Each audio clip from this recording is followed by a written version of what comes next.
Uh, yeah, I forgot. I forgot what the episode's name of it was, but it's another episode of Sports Talk with the Average Guy, and I got my boy Lauren here with me. What's good, Lauren? What's happening, Captain? All right, man. So let's get into these sports. It's been a busy Let's sports get week. into it. I'll Yes. let you take it. NBA trade deadline. Of course, we all thought, he's gonna have some fireworks with Mr. Anthony Davis, but that didn't happen. But we did have some other good trades.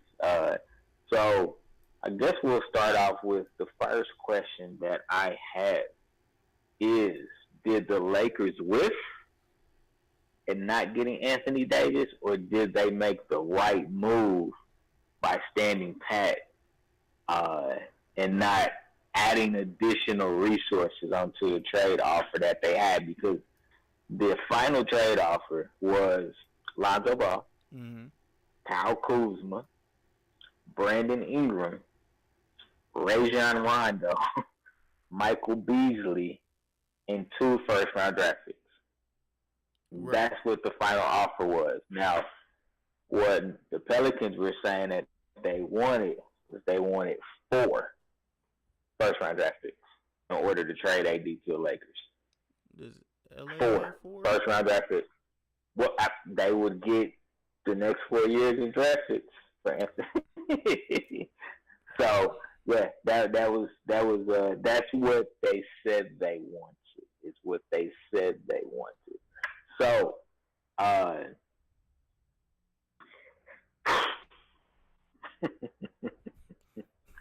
here's what I'm gonna say.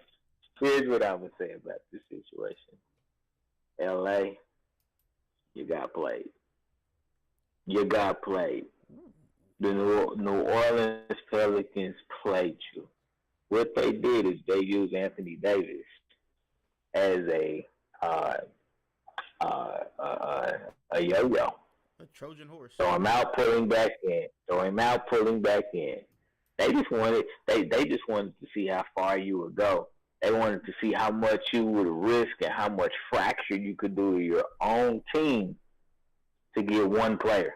Because think about that, 5 for 1, and then when you throw the draft picks in, it really, for what they wanted, it would have been 9 players for Anthony Davis. So they got played. New Orleans had absolutely zero intention on trading Anthony Davis to the Lakers. Zero intention.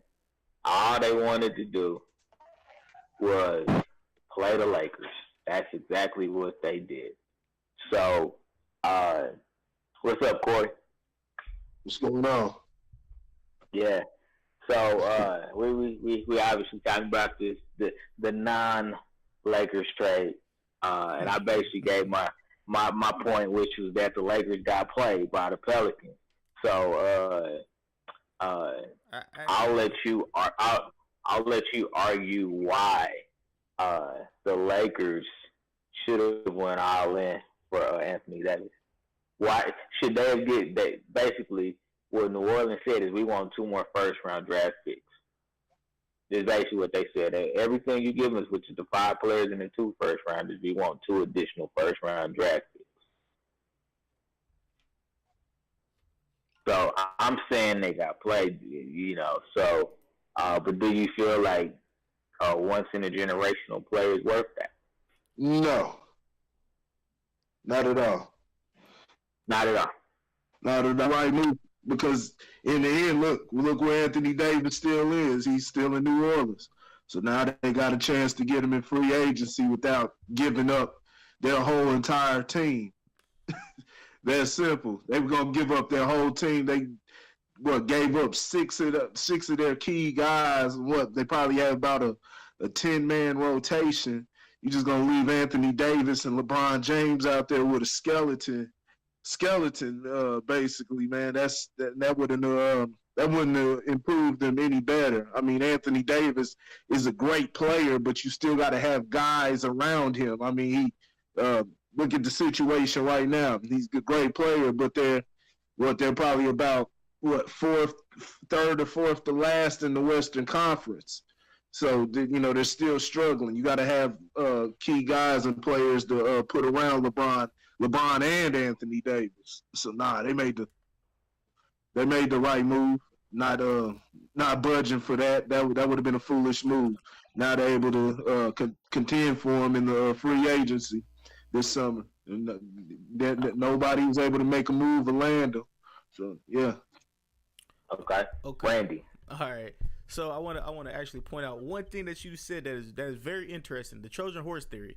I'm just gonna call it the Trojan horse theory because that sounds amazing. That sounds very good. You place that little bit of doubt inside that locker room, and I don't know if you guys seen that picture where LeBron was sitting on the edge, the very edge, while everybody else was on the other side, not really paying attention to him on the bench. So that little bit of doubt where, yo, I was liable to be traded. So why should I really listen to you? You know what I'm saying? I'm just a piece, and I know that you have to be a part of this piece of this plan because you are LeBron James. We've seen you done this. We've seen you do this with your other teams. We've seen you do it with Cleveland. We've seen you do it with Miami. That picture was taken out of context. Just to throw that in there, that picture was taken out of context. They showed the events. What's his name? I forgot who it was. I think it was Lance Stevenson. Was right by LeBron before they had just made a substitution. And that's the you see. It was Tech. Oh, I mean, I'm just saying, my guy. I'm just saying. It could be taken out of context and all that. But if you've seen, it was 2-3 seats that were empty and everybody else was on the other side. I'm just saying. Brandon Ingram, he was in trade discussions. After they said Brandon Ingram was not going to be in trade discussions, Kyle Kuzma said Kyle Kuzma was in trade discussions. After they said he is not going to be in trade discussions. So with that fracture in that locker room, everybody's not going to trust the best player in basketball right now. So okay, so we'll go down the line. Corey, I'll start with you. What is a once-in-a-generational player worth on the open market? What is this trade value? I mean, I'd say probably about, three key players. They could have did Lonzo Ball, Ingram, and Kuzma, and, a couple draft picks. I think that would have been something that's worth it for somebody like Anthony Davis. They still be able to keep, the key players, have LeBron, have Josh Hart, Rondo, and, that's the guys. Like I said, that wasn't going to get them a championship or let them be able to compete with, the top teams in the East or Golden State, in the West. But, it would have been a good move. But instead of there trying to get rid of 6 players for one guy, that was and some draft picks on top of that. Nah, that would have been completely foolish. Randy, go ahead. I'm gonna pose the question a little differently to you. Is Anthony Davis a once-in-a-generation player? And if he is, what is he worth? Anthony Davis, I would say, is a once-in-a-generational big man that can actually shoot. But there's always a but with this. He's injury-prone. And we've seen this over his whole career. To answer your second question, I will say the same thing that Corey said. Probably the 2 to 3 first round draft picks, or 2 first round draft picks and an early second round draft pick, and your 3 best players, which would have been the 3 young guns, which was Kyle Kuzma, Ingram, and Ball. So because literally with that you're taking Ball. Ball has been injured for the last 2 years, but he still has upside. So you're taking on that injury player, but then you still have the two players that haven't been injured at all in their career just of yet. Okay, I think Ingram, maybe, I'm not for sure, but you get those 2 young guys, and you get the draft picks for the next couple years. So I think that'd have been fair enough. But hey, had they did it.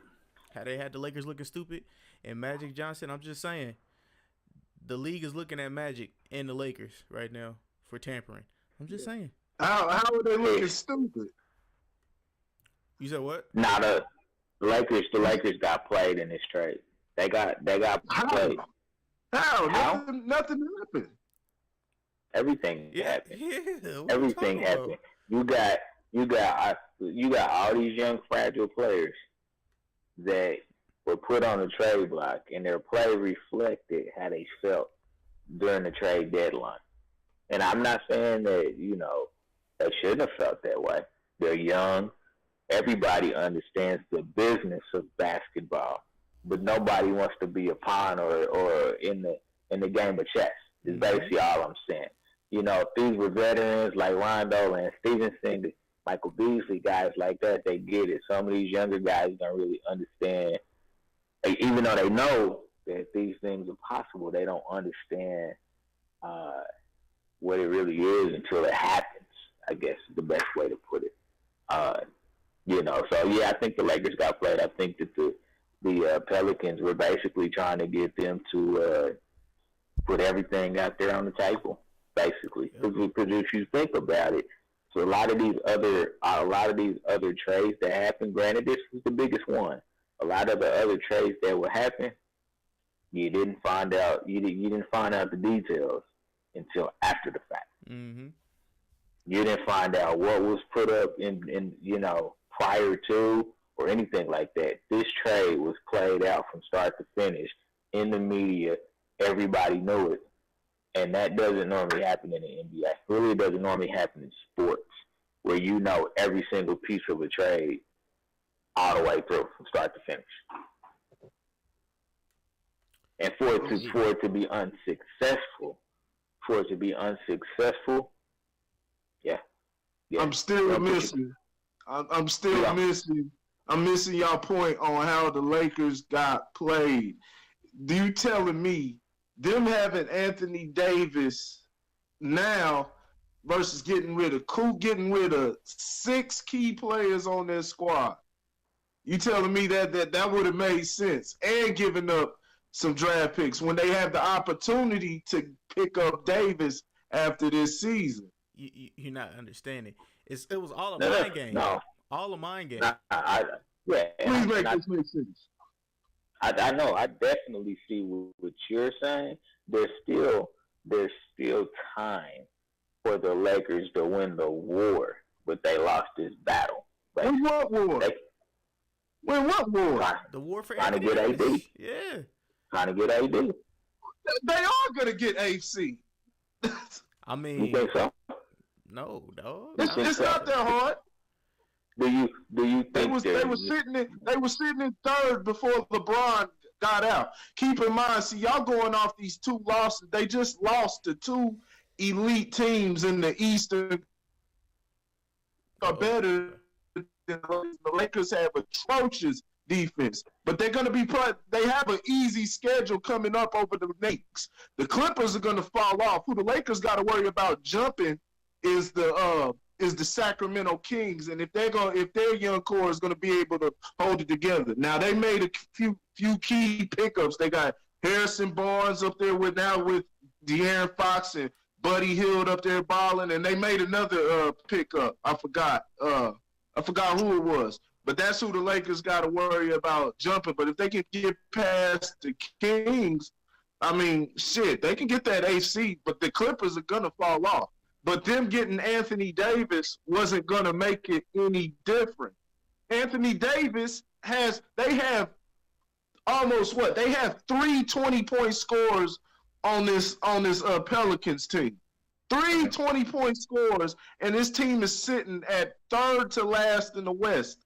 So Anthony Davis is not the answer. He's good. He's a top 5 player in the league, but it's rare that you find somebody who's that damn good. He's not commanding the offense. He has a specific spot that he's supposed to play, and he's damn good at it. But he's not going to change the whole franchise around. The Lakers would have been sitting in the same position they would be in had they got Anthony Davis. No.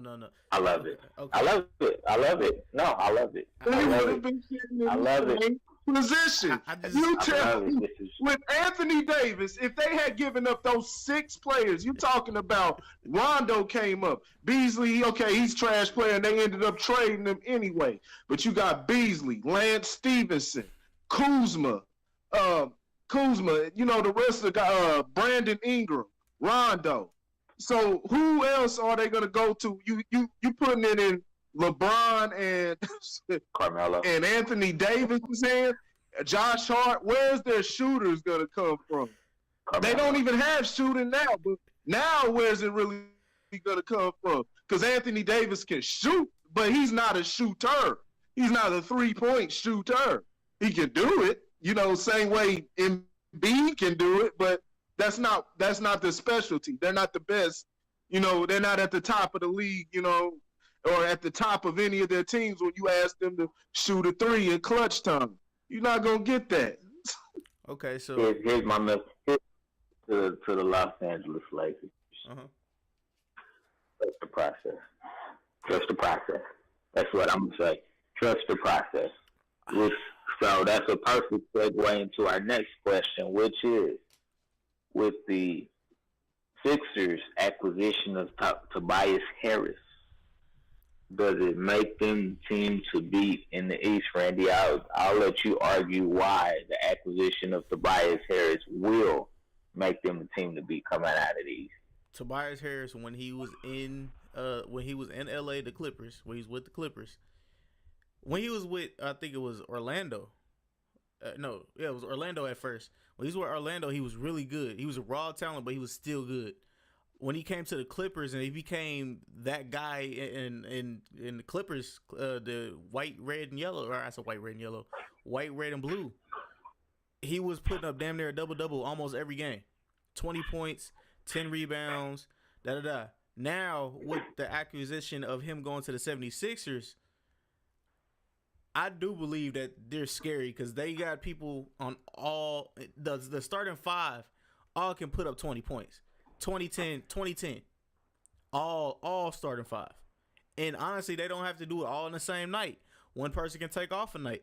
2 people can take off a night and still fuck around and beat the mess out of any of the top tier teams in the East. So yes, they are the team to look at. I feel sorry for Toronto. But we'll talk about that in a second. But Kawhi Leonard ain't really been looking like Kawhi Leonard of late. But he better click on. Him and Toronto better click on. Because, hey, them Sixers, I know we say it's a crack in that Liberty Bell, but look like that motherfucker getting fixed real quick. Real quick. They going for the championship this year. Hey. All right, Corey, why is Philly not the team to beat in the East? Because they haven't proven themselves. They won a couple games against some marshmallow squads. They haven't proven them to East elite. The East has some really efficient teams up top. I mean, really, really efficient. And as much as they're talking about the Boston Celtics struggling lately, the Boston Celtics have actually won 10 of their last 13. So they're hitting a stride. They just hit a couple bumps over the last couple games against these Los Angeles teams.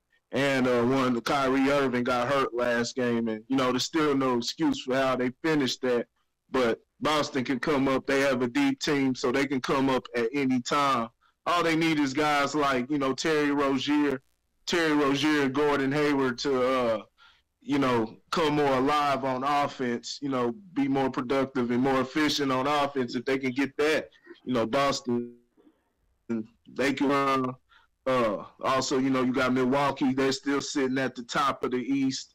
Toronto has a very, very deep team. They have a good starting 5 and a deep team.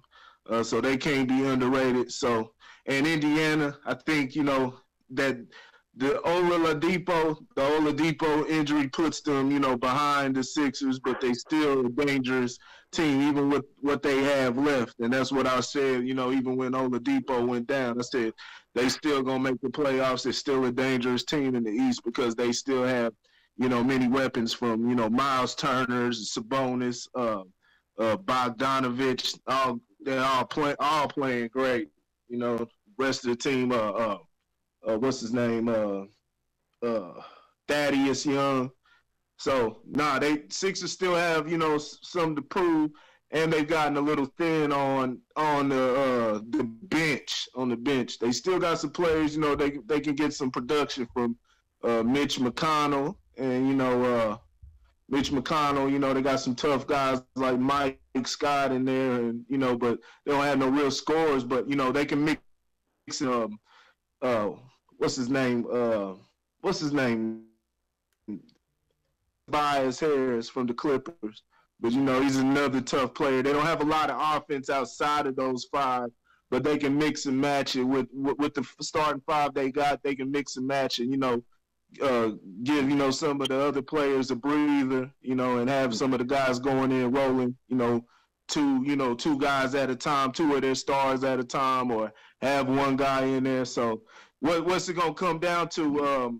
Tobias Harris is going to have to continue hitting threes like he has been all year, because they've lost a lot of their three-point shooting in these trades. So it's going to come down a lot on J.J. Redick and Tobias Harris. But, we'll see. Yeah, you're talking about Bogdanovich. I think is how you pronounce his last name. Bogdanovich. He's the one that came over. Yeah, Bogdanovich came over because he in the Tobias Harris trade, the big guy.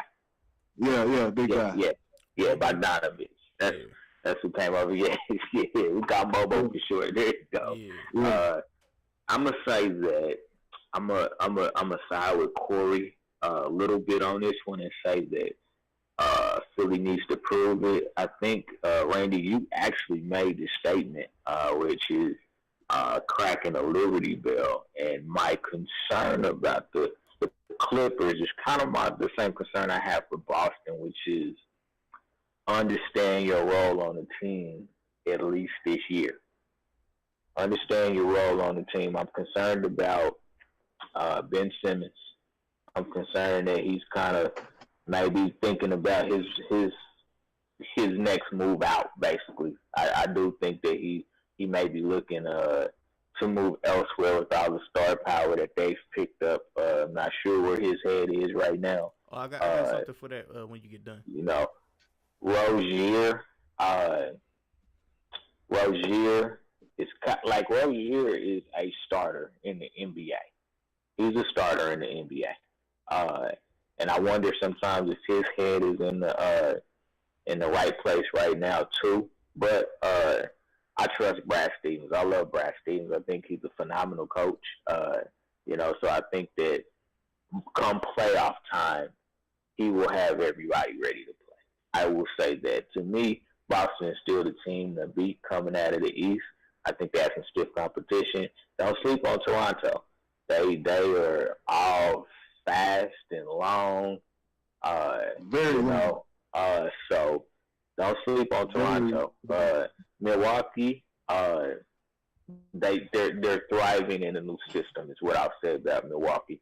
I don't know what that looks like when the game slows down in the playoffs. If they can play solid half court, they're very much a fast break up and down team.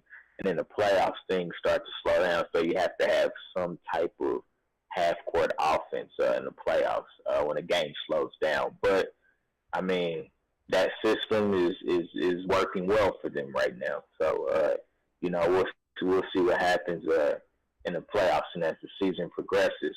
So we'll wrap up the trade conversation, NBA trade deadline conversation with the biggest winners or losers. Randy, I'll start with you. I will honestly say the biggest winners, I believe, in this year's trade has to be the 76ers, Toronto Raptors. They did get a better big man in Marc Gasol. The only one, you know what? I'll give it to the Bucks as well for picking up Nikola Mirotic.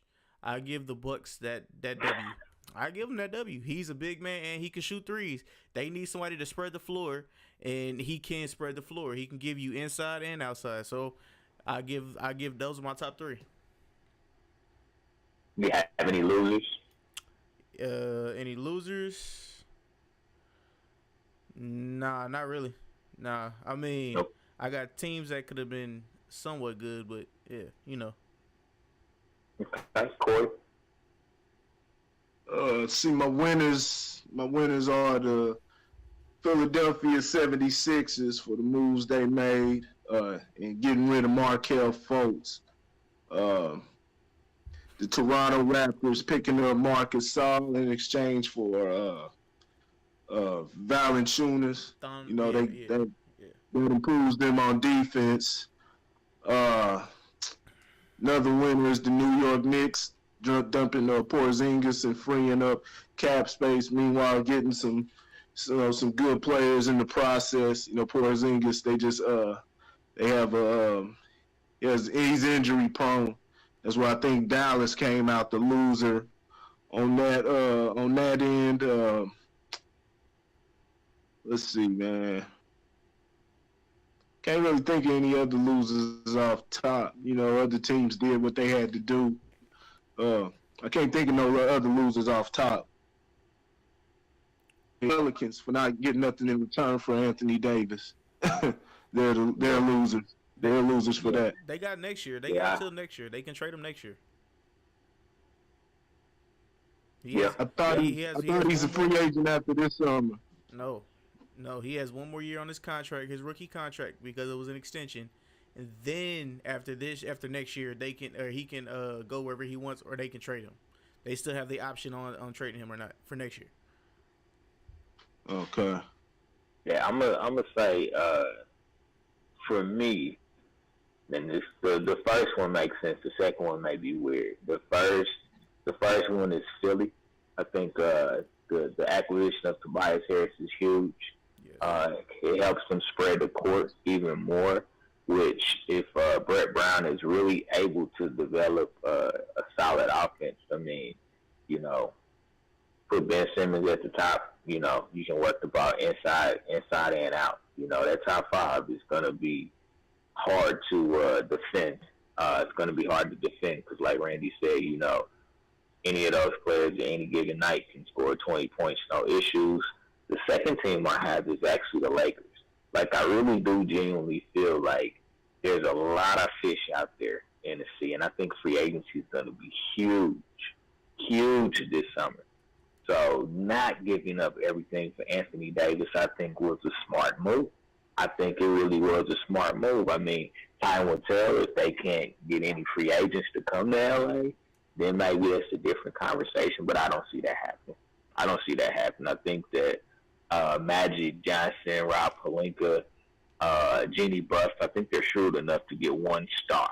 I won't even say superstar right now, but I think they can get one star that can really kind of help the team. You know what I'm saying? You got Kawhi Leonard, Klay Thompson, Kevin Durant. Get them, but you definitely want to take a chance. You know, to make that happen. Kyrie Irving. There's four superstars right there. Yeah. I mean, you go a tier down. You start talking C.J. McCollum, Bradley Beal. You know, his contract is coming up. Even though Washington may throw him some coins now that your boy John Wall be falling down the stairs and shit. Yeah. Losers. I'm gonna be honest with you, and I totally agree with Corey. I think that, you know, to get forward 4 first-round draft picks from any team. See, they tried to do like whoever was somebody offering 4 first-round draft. Was it Houston? It was the Rockets. Yeah. It was the Rockets when the Rockets were giving up the farm to get a player. And damn, it's been so long, I don't even remember who that damn player is. Probably James Harden. I think that New Orleans got greedy. When you have a player that is saying, I am not going to re-sign with you, you have 0 chance. Sometimes you got to take what you can get. And I mean, 4 first-round draft picks, I mean, look, if you draft well, especially in a city like New Orleans, if you draft well, because that's going to be the only way to build a great team. Ain't nobody coming to New Orleans in the free agent market. It's not a destination location. So you have to draft well. But maybe in 4 years you get enough players, on your team through via the draft that you might be worth a damn. You know what I'm saying? Or at least you are competitive. So I feel like they were one of the biggest losers. I don't know if the Clippers should have should have gave everything away, but they think Jerry West got the juice. So we're gonna see if Jerry West still got the juice to bring a free agent there, because Jerry West does have a great track record of convincing top free agents to come play for him. So we'll see what happens, but I don't know. I don't know this time. If they can't get a free agent, they're gonna be bad for quite a while. Unless I don't know, unless Kawhi decides he wants to come on and join up with the Clip Show. You never know. Yeah. So, all right. Well, we're gonna keep it moving. Let's talk about these L.A. Lakers again. Corey, you already kind of alluded to it, but the question is, I'll let you lead.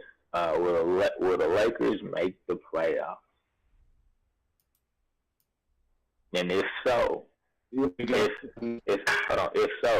seed will they get? The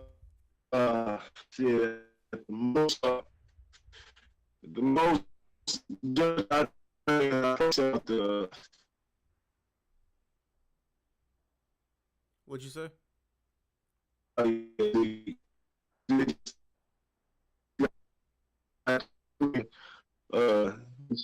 Like I said, still got to get past. They're gonna pass up the Clippers because Clippers lost, a big offense. Still got some guys in Gallinari, Williams, and Montrezl Harrell, but they lost Tobias Harris, was a big efficient piece of their offense.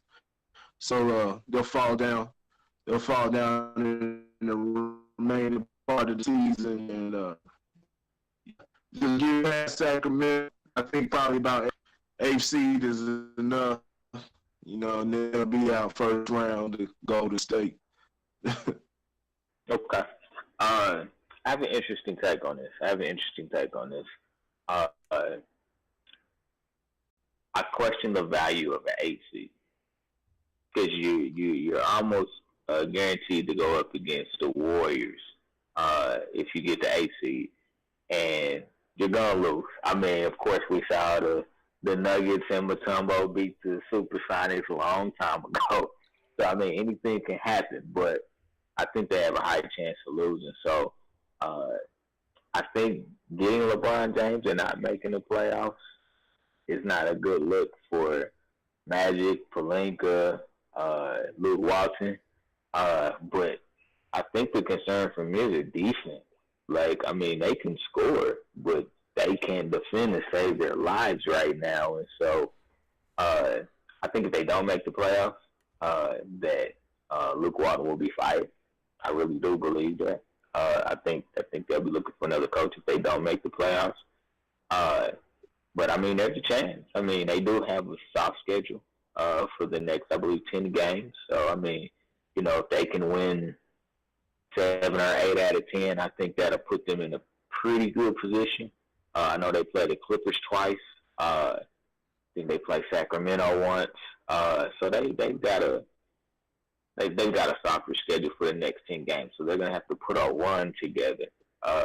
If they can't put a run together, it's not gonna be looking good. I think the next 10 to 12 games will say everything about how the rest of the season will go. I think it was unfortunate that LeBron missed so many games, because I believe they were a 4 seed before LeBron went down.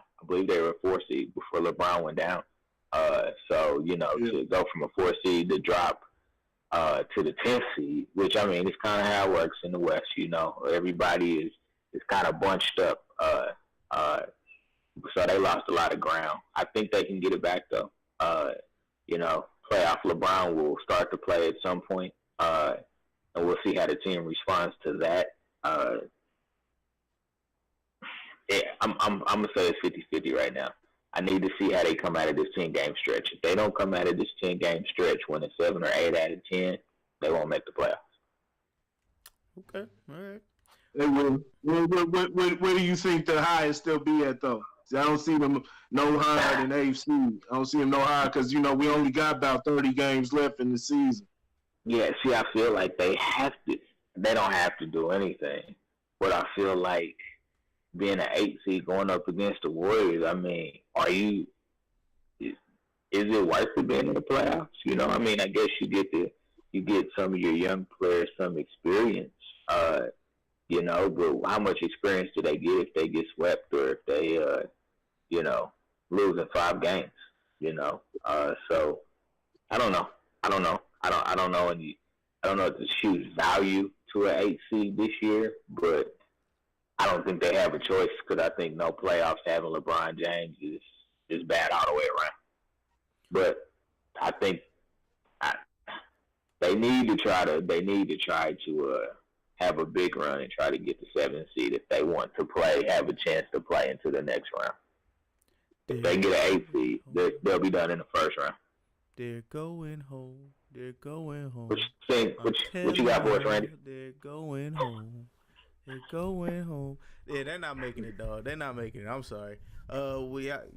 Everybody's still praising or looking for the hopeful Superman, King James, to make his playoff run, but he's been injured.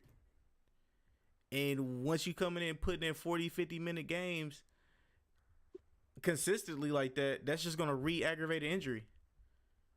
And you won't get that full LeBron we've been used to seeing every year, every playoffs, damn near. Besides that 1 year where he got injured and he had to get carted off, not carted off, but carried off the floor.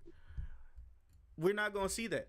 So, and everybody's still not putting faith in the young players in Kuzma, Ingram, because we still don't know how Ingram's gonna grow. You know what I'm saying? We know Kuzma can put up buckets, but the defense is still trash. Ingram, we think he can put up buckets. Defense, not that good. I'm gonna tell you this much. What's up? I'm gonna tell you this much. The Lakers are a different defensive team with Lonzo Ball out on the floor. Yeah, that's true. true. They're a different team all in all with Lonzo Ball out. When you got somebody like, when LeBron, or Rondo is out, Ball commands that offense pretty well. And you got another great passer on the floor with, either one of the two out there. And he hits, he's not an automatic 3-point shooter, but he can hit big shots. He's been doing it all year. Okay, yeah, I agree. I agree. So, gentlemen, do we believe that the NBA has a tampering problem? So we have a couple of news stories out there. The first story I'll speak about is the Milwaukee Bucks. One of the co-owners was fined for his comments as it related to free agency and a specific player we all know is Anthony Davis. He was fined by the NBA for that. Then there's a news story out about Ben Simmons asking Philadelphia permission to talk to Magic Johnson now. And, Magic is like, hey, I don't have no problem talking to him if he wants to talk to me, 6'9" point guard to 6'9" point guard. If Philly gives me permission, I'm going to talk to him. But if I don't get permission, obviously I know I can't talk to him. So do you guys feel like the NBA has a tampering problem? And do you think that teams such as the Lakers, who used to be a destination location, have to reduce themselves to tampering to try to bring players there? I'll let Corey go first because this all about the Lakers. Go ahead, Corey. Get whoever you want on the get whoever you need to get on the squad. Teams have been doing that recruiting type of methods since the beginning of time. That's what it's always been. You know, you'd be a fool to think that there's been anything different. You know, when Chicago went out and lost to Orlando, you know, 45 Jordan. And they lost to Orlando in the second round in 6. You know, they knew they had to make some moves, and they went out and picked up Dennis Rodman. You know, they went out and recruited him, the Jordan and all them. They knew they needed Dennis Rodman on that squad, and they went and did that. So there's been a lot of tampering. It's just been, you know, now you have stars joining stars, and that's where it changed. When actually, not I was gonna say LeBron, but actually when Ray Allen, Kevin Garnett, and Paul Pierce got together, you know, that started the sequence of events. And, you know, Cleveland not really making any moves, adding anybody around LeBron that can compete with that Boston team, that subsequently led to LeBron, you know, forming that super team down in Miami. And that's what's led to the Warriors and so on and so on, and now the Sixers. And so it's one super team trying to upend the previous super team. So no, it's always been what it is. It's always been, you know, guys recruiting, you know, trying to championship team together. So it's nothing new. True. Randy. We're gonna change it from the NBA. The National Tampering League. Yeah. That's all we've been here. That's all we've been hearing all year long. Oh, we about to get it. I got a meeting with this player, but it's under wraps. But thanks to technology and TMZ and all that shit, the phones is snitching on y'all. People snitching on y'all. Y'all going out to eat dinners with LeBron and Magic Johnson, allegedly being called, or allegedly the Sixers called and asked Magic Johnson if it was okay. But we all know some strings were pulled, and Ben Simmons got a house and he's dating a Kardashian in LA. So he can get Magic's number at any time. I'm pretty sure he's like, Magic, I want to train with you. Magic had to come out and say he asked the front office for all that because Magic Johnson didn't want to get fined again. Let's remember, Magic Johnson got fined earlier, I think it was last year, for tampering. So that was Rob Pelinka. Oh, it was Rob Pelinka? Look, let me ask you this. What do you think are the chances? What do you think are the chances of Ben Simmons actually going to the Lakers? And would that be a good scenario? Very high. And no, it very wouldn't be a good high. Very high. Very high. Because he loves LA. Ben Simmons loves LA. And his girlfriend or whatever lives in LA. So, and he's always in LA in every offseason. Keep in mind though, LeBron's in LA for 4 years. I could never see Ben Simmons and LeBron James same team. They're the same exact player, except LeBron's a better offensive player than him. But they're the same style of player. Ben Simmons is in a perfect position right now in Philly. You know, they want to win now this year, but if they can secure, you know, if they can find a way to pay those guys and have them, you know, have that team for around for the next 2 or 3 years, you know, as far as the starting five, Ben Simmons is in a position where, you know, he's the point guard. He's the one running the offense, and, you know, you open up the options because now you have a 6'10" point guard. You know, they can take it to the rim or they can kick it out, and you have, you know, you got Tobias Harris, Jimmy Butler, JJ Redick, who's automatic, or you can get it down low to to Joel Embiid. I mean, it's just the opportunity. I mean, he's handed the keys. You know, not too much pressure on him. He just improved, you know, a little bit. You know, as far as, you know, get a little bit of a jumper, but that's not really a requirement right now because of all the offensive firepower they got, you know, out of Ben Simmons. You know, that's not really required out of him like it was last year. But you have to remember, everybody has egos. These are all stars. These are all not superstars, but these are all stars, and some of them can be superstars. There's no bigger ego. But they all have egos. There's no bigger ego than LeBron James. There may not be no bigger ego than LeBron James, but all these 5 players on one team, they want their touches. You have to remember that they want their touches. If they don't have their touches, some chemistry could get tossed off for the playoffs, and players could be somebody could be sitting on the bench, and then you have to also realize the coach has to deal the minutes for the players. So it's a very tricky situation with this.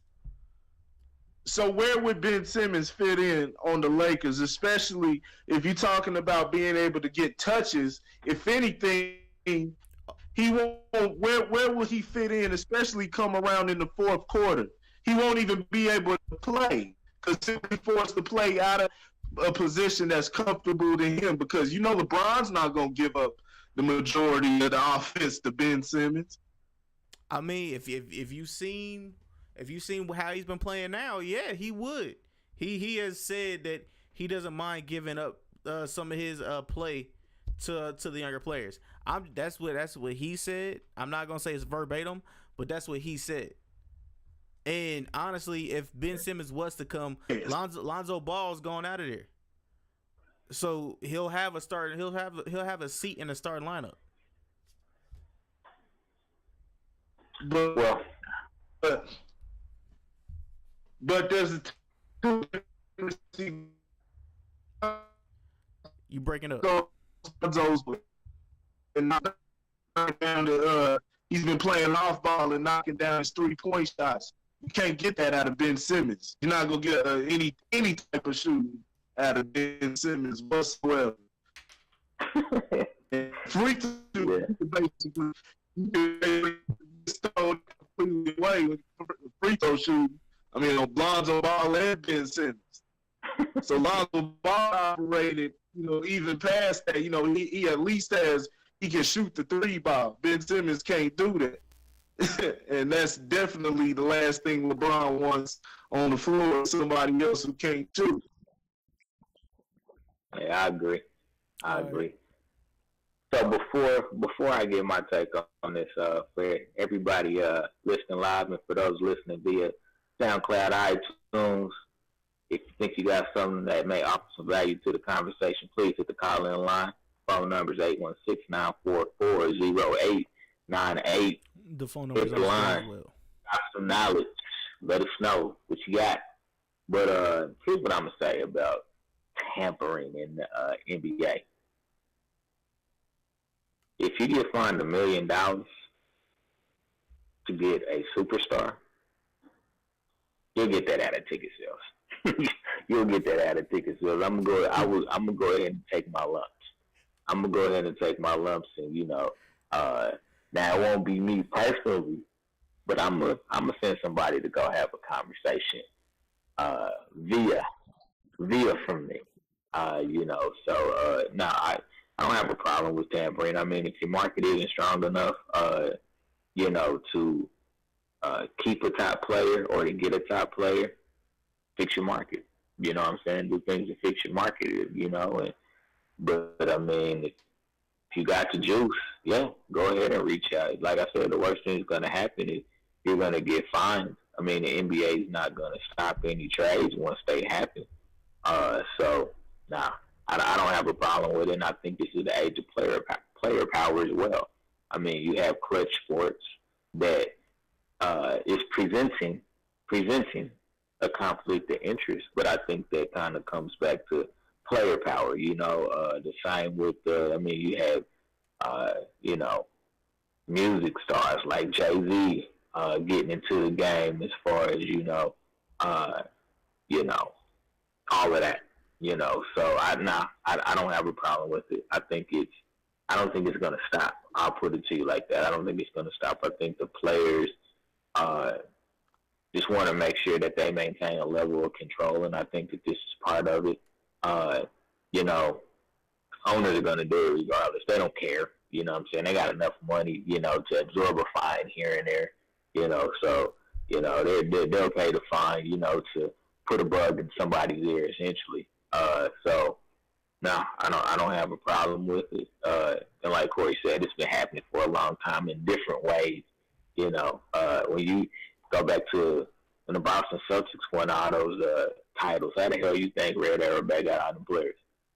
Now, he wasn't tampering, but he was definitely relationship building with a lot of people that he probably didn't have permission to build relationships with. So that happening. It's not going to stop. It's just the name of the game. That's why New Orleans will eventually lose Anthony Davis.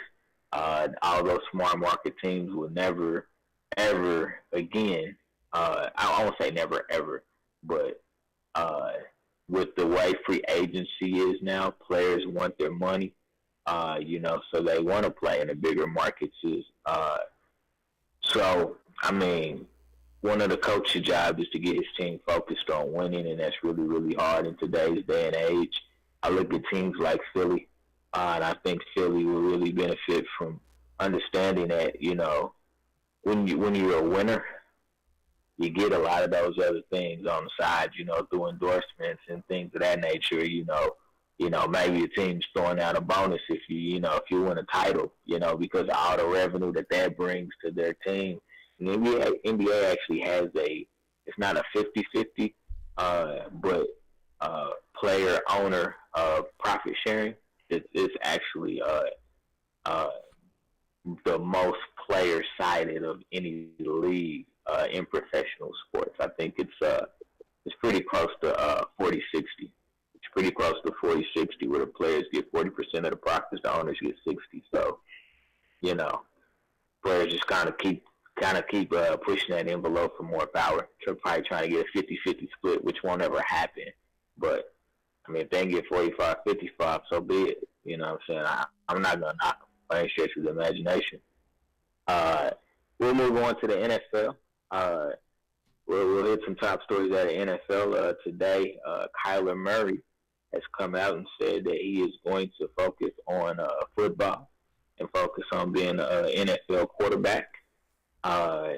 He's forfeited $3.6 million of a signing bonus that the A's were going to give him.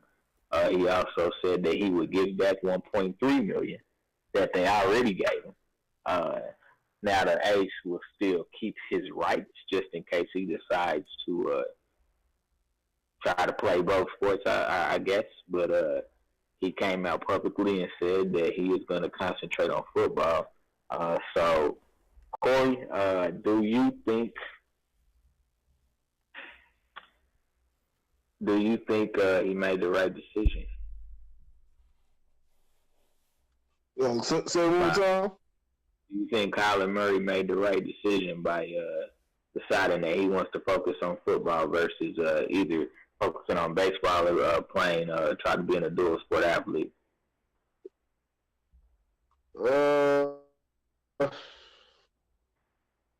Boy, coming to a lot more probably. He has a higher chance of success at football. I'll say that much. Football is a harder sport to play, but he'll be thrust more into the limelight. He'll have more of an opportunity to thrive versus in baseball, where baseball is kind of up and down. You're not guaranteed to be top dog every season. You could bat a 300. You could bat a 300 one year, hit 50 home runs, and then the next season you'll be batting, almost a 215 with 19 home runs. It's just up and down. It's kind of iffy. It's the star power and possibly, there's a lot of money in baseball, but yeah, even with that, if you're not the star, you're not going to get as much. So, it's more of an opportunity to be thrust into, especially if he can get that number one pick, where, some scouts have put him at number one. And who had the worst record in the league this year? Arizona. Mm-hmm. So they have Josh Rosen. Yeah. It could be Arizona. I don't think Oakland's pulling the trigger on Derek Carr yet. That's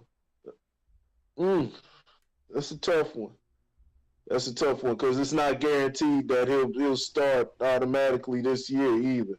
But at the same time, Arizona could go ahead and say, hey, let's give him a try. Go ahead, pick him up too, because Josh Rosen isn't. He's not guaranteed to be. Will sit either. So he could start off. They start Rosen the first 4 games of the season. If he don't pan out, bam, then now they thrust Kyler Murray into the mix, and now we'll see what he can do. He's an undersized quarterback, but about the same, probably a little bit smaller than Russell Wilson, roughly around the same height. So that's tough. Already puts him at a disadvantage, but he's mobile. He's a mobile quarterback. We'll see what he can do. He'll have time. Like I said, it's not guaranteed that Josh Rosen will do it. Not guaranteed that Josh Rosen is what's it. If they that's who ends up making the pick.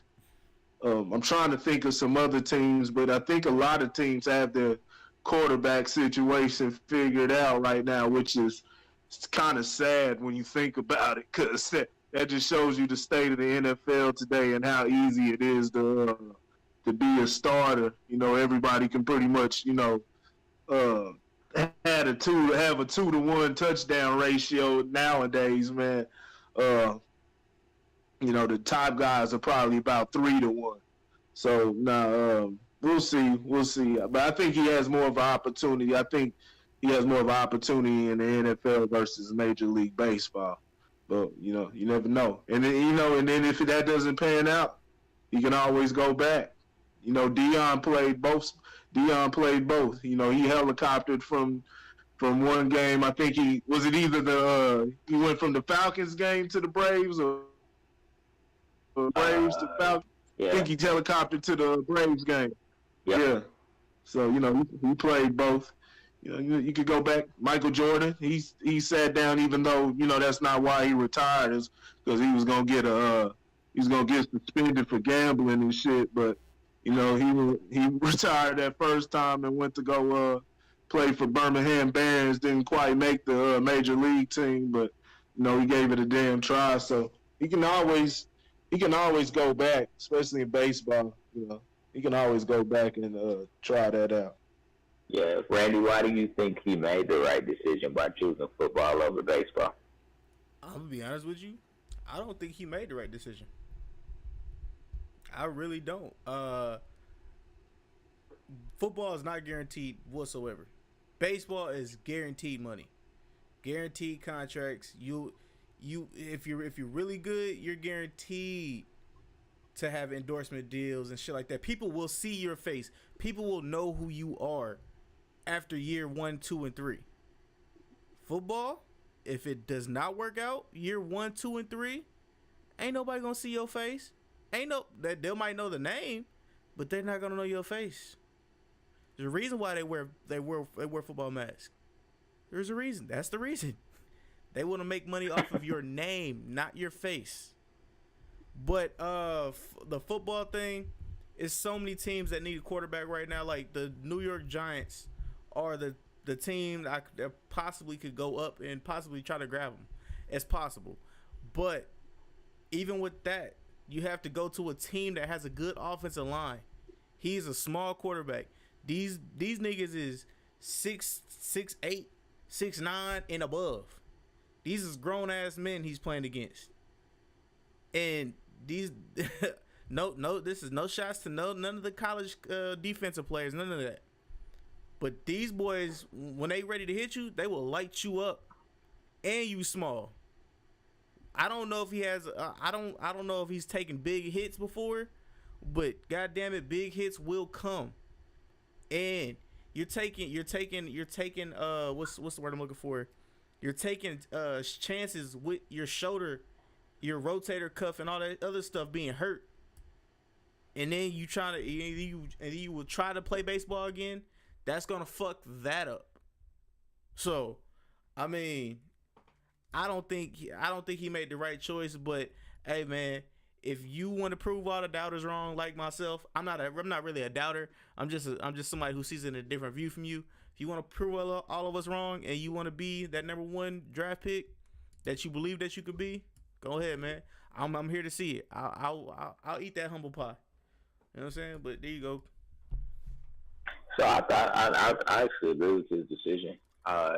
You know, he's going to be a first round draft pick. He's going to be most likely a top 15 draft pick. So he's going to get good money, regardless. You know, so I mean, of course, depending on what team, what system he goes to, will ultimately determine his success.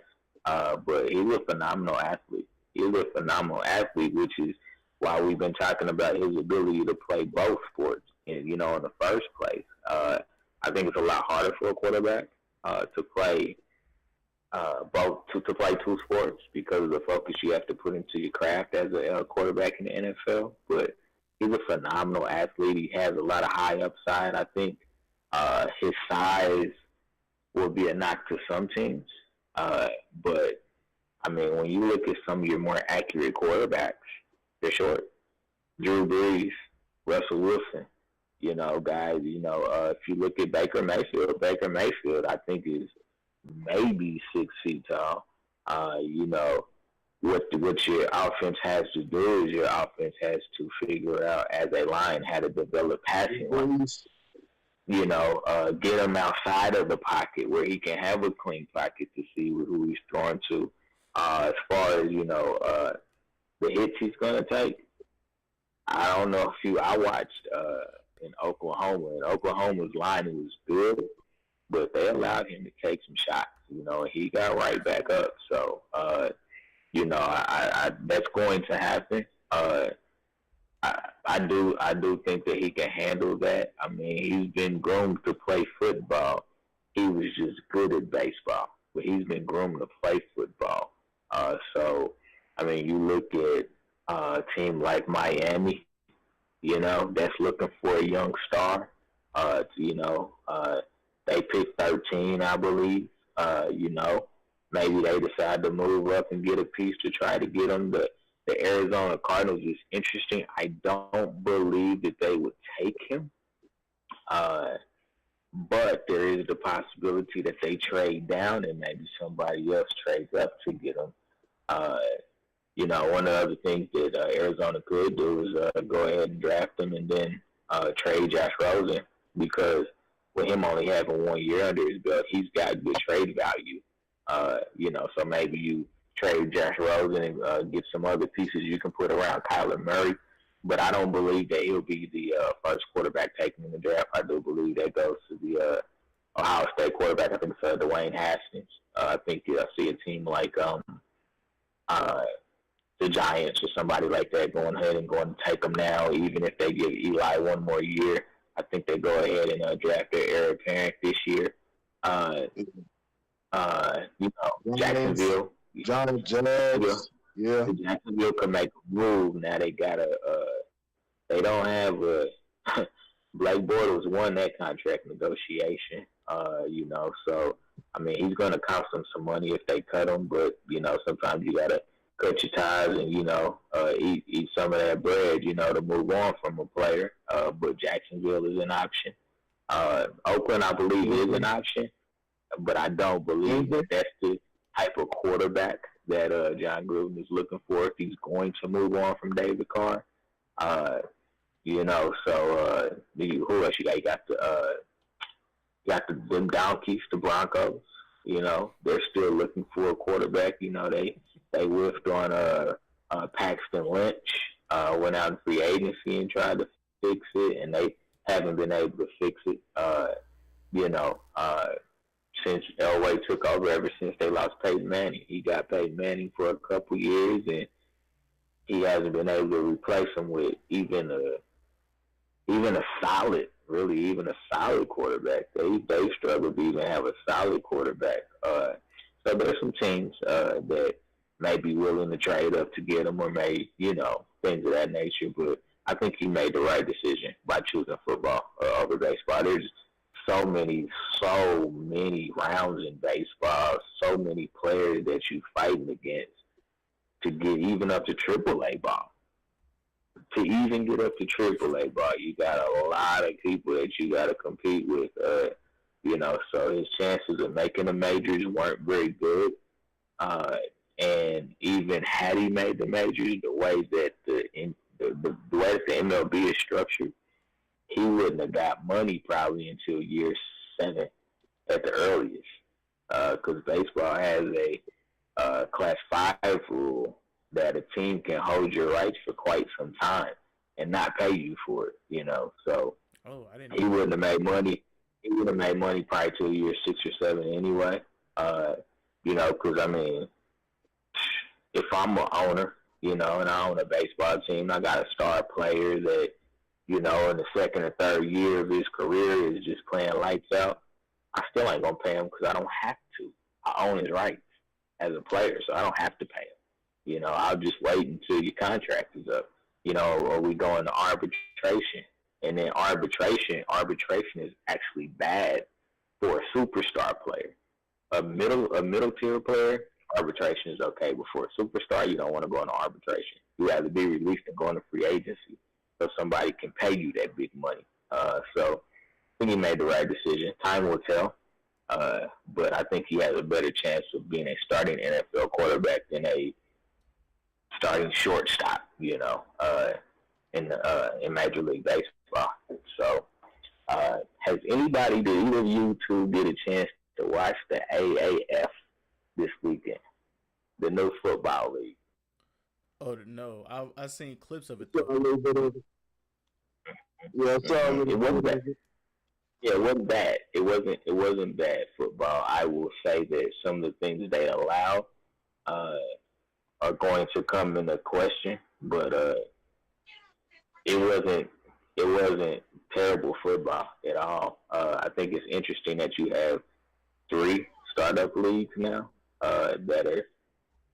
I don't think the AAF is competing. I think it's more of a developmental league to get players back into the NFL, or maybe give them more development so they can go and try out and try to make a roster. But I mean, you have the XFL, which I think Vince McMahon, that's how you know somebody got long pockets, because why would you invest all that money for a league that's not going to last? The XFL didn't last the first time. It's not going to last the second time. And I think there's a new, I forget. There's another league. I forget what it's called, but there's actually a third league that's going to start up here in the springtime. And so you'll have a couple of leagues competing. I guess if you can't make the NFL, of course, you go try one of these if you want to play football in general. But NFL is king, and I don't think that anybody's going to knock them off their throne anytime soon. At least in my opinion. Corey, I'm going to pose a question. I know this is one of your favorite sports, but do you believe that MMA has taken over boxing as the most popular combat sport? There's no real way for me to gauge that, because I'm not, I don't see, I don't know the exact audience. I think there has been a growing MMA audience, maybe American, but I like I said, there's no way for me personally. I don't know how to gauge that. I'd have to get out and see where people stand on that. For me, boxing is still ranks number 1, because you're just able to get more out of it. MMA, it just ends early. You're able to watch some MMA fights through a damn Instagram clip. You watch the whole fight through that. Whereas then if you get that in boxing, it's because it was a first round knockout or something, which is rare, but you just this weekend you had Gervonta Davis. He took out Ruiz in one round. But there's so much, and then right now there's so much talent. It's not what it used to be, because you don't have the flourishing amount of, you don't have the amount of heavyweights that you used to have. But as far as welterweights, middleweights, you got so much talent, in those divisions right now. It's jam packed. You got a lot of huge fights coming this year. So, and I think for me personally, boxing is more boxing's on top, especially because and then Dana White, the way he handles UFC and everything, and that's not necessarily just MMA, but they're the top. They're the top thing when it comes to martial arts and everything. No, am I saying that right or no? Is UFC, is that considered MMA? Yes. It follows the same lines, absolutely. Yeah. Yeah. Yeah, the way Dana White handles some of that stuff, he got the sport all everywhere. Nah, I think boxing. I like boxing personally, but there's no way for me to really gauge. I'm not sure. Randy, what's your take? I'm gonna say MMA. It had its chance. It definitely did have its chance to take over boxing, but now that we've had a lot of noise, I'll say, around the heavyweight division, and let me just be clear. You know what I'm saying? I am not a big MMA guy or a big boxing guy. I'm just a casual listener. I don't want nobody. Oh, you don't know what you're talking about. I know I don't know what I'm talking about, but I know what I'm talking about. But yeah, with all these heavyweights and stuff like that, and all these not featherweights. What is it? What is the dude's name? Shit, I forgot his name. He's a light heavyweight, I think he is. And then we still have Floyd Mayweather, Manny Pacquiao. People still in their, well, some in their prime, and then other people are in the downfall of their career who need to just stop boxing whatsoever. We still have all that, you know what I'm saying? So that'll always be king. That'll always be king for boxing. So yeah, that's my thoughts. Yeah, I agree with you. I think that the MMA had an opportunity to supplant boxing as the most popular combat sport, but yeah, I mean it's really, really hard to. I mean, it's just a different type of animal. Boxing is more of a pure sport in a sense, where MMA, I mean, shit, Kimbo Slice.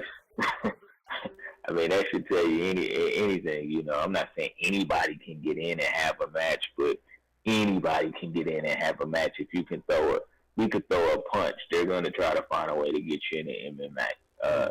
Whereas boxing is more of a pure sport. There's a science to it. You just can't. You can't come out to the bell and just start throwing punches. There's a science to it. You have to scout your opponent. And I'm not saying you don't in the MMA, but there's a deeper scouting with boxing. So, I mean, I think boxing is the more pure sport. Could the promotion get better for boxing? Absolutely, but all sports hit a lull when it comes to promoting, and you have to find new creative ways to promote your sport. So I think, boxing is trying to figure that out now. They've been doing it. They've been doing it lately. I think they've been over promoting, and especially with the PBC on Fox, you get that every Friday, and you're getting, marquee guys. You're getting actual marquee guys, top guys in the league, but they're trying to fight them way up so they can garner that huge pay-per-view fight. Well, I think you got a lot of those coming. Like, so you got Errol Spence, Terrence Crawford. Spence is fighting here in March. Crawford has a fight coming up. Man, you got a whole bunch of guys going right now. Yeah, and I'm forgetting. It's packed. It's packed with guys right now. So and then a lot of guys are getting exposed too. A lot of guys are getting exposed also. Yeah, I think the mistake they made was trying to use the ESPN platform. I don't think that was a good platform to promote boxing. I know for a long time it was HBO, then they went to Showtime, and then they were trying ESPN, and that just wasn't a great platform to promote boxing at all. I think we all agree that boxing is still king, and I think it'll be king. I think the MMA will run its course at some point, honestly, and then it'll kind of go back to what it was in the beginning, which was, you have your your John Joneses and your Anderson Silvas and guys like that. And that's it. You won't really hear about anybody else. To this day. Yeah. So obviously everybody knows, it's Black History Month. You know what I'm saying? So with Sports Media, we're gonna celebrate some Black heroes too this month. If you haven't heard, we have the passing of Frank Robinson. Frank Robinson, what a lot of people don't know is Frank Robinson is the only player in Major League Baseball history to win an MVP for the American League. Black, I'll say black because I'm not going to say African American. He was the first black head coach, manager is what we call him in baseball. He was the very first black manager in baseball, amassed over 1,000 wins, which is saying a lot. He was part of baseball for 60 years. That's 6 decades. 20 years as a player, 40 years as a coach, executive, scout. I think one of the biggest things that a lot of people don't know is that he actually leads. Another thing that he leads baseball history in is being hit by a pitch. He was hit by almost 200 pitches over the course of his career, and a lot of pitchers were like, that was the only way for us to keep him from getting on the field via hitting, was to hit him and just put him on first base. So 198. He was hit with 198 pitches over the course of his career. So that's, if you do the law of averages, 20-year career, he was hit almost 20 times a year. 20 times a year. So that's saying a lot. That's not just, honestly, I think we both know in the era that, or we all know that in the era that he played in, it wasn't just because they was afraid that he would hit the ball. There were other reasons he was getting binged. He's in the 500 home run club. Another great feat. Well over. I think he hit. He had over 2,900 hits. Over 1,700 RBIs. So I mean, he had a hell of a career as a player. Rookie of the year, first year in the league, and in today's sport, 20-something playing in the majors is not a big deal anymore. But to be 20 and playing in the majors back in the 50s and 60s was a big deal, especially as a black man. They just weren't going to let anybody play. So definitely want to send our condolences to his families and tip our hats to him for a great professional career as a player and a coach. Randy, I'll kick it back over to you, and I'll let you close out the show. All right. So on that note, this has been another episode of Sports Talk with the Average Guy with your hosts Randy Anderson, Lauren, and Corey. So what I need you guys to do right now, if you haven't already, in the link in the description below, there are two things I need you to do. Grit Sports Media, Corey, take it away. Let them know what they'll be getting into with Grit Sports Media. Sports, more sports. Let's go Sports Media. All right, and Lojo speaks, man. Lauren, let them know what they'll be getting with Lojo. Oh my gosh, tongue tied. There you go, Lauren. My bad. And Lojo Speaks is an all-interactive site that I'm using to promote fatherhood, build up fathers in the homes and the communities. So, definitely look out for more. I didn't get to put out my little ad, my commercial, but it will be dropping soon, so stay tuned. It'll be coming out this week. All right, and stay tuned for all of those. Everything will be, you'll see all the links in the description below. I'll post them on the Average Guy podcast page. Grit Sports Media, you'll see them also on the Average Guy podcast page and my regular pages. And on that note, man, this has been another episode of Sports Talk with the Average Guy. Don't forget every Tuesday and Thursday. No, don't forget every Monday, Tuesday, and Thursday. Sports Talk with the Average Guy every Monday, Tuesday, the Average Guy podcast, and Thursday, the Average Guy podcast. And hey, you never know, we might drop a couple gems on you every episode, or we might give y'all an extra episode, bonus episode, we don't know what'll happen. But until then, man, this has been your host, Randy Anderson, Lauren, and Corey, and we are out. Peace.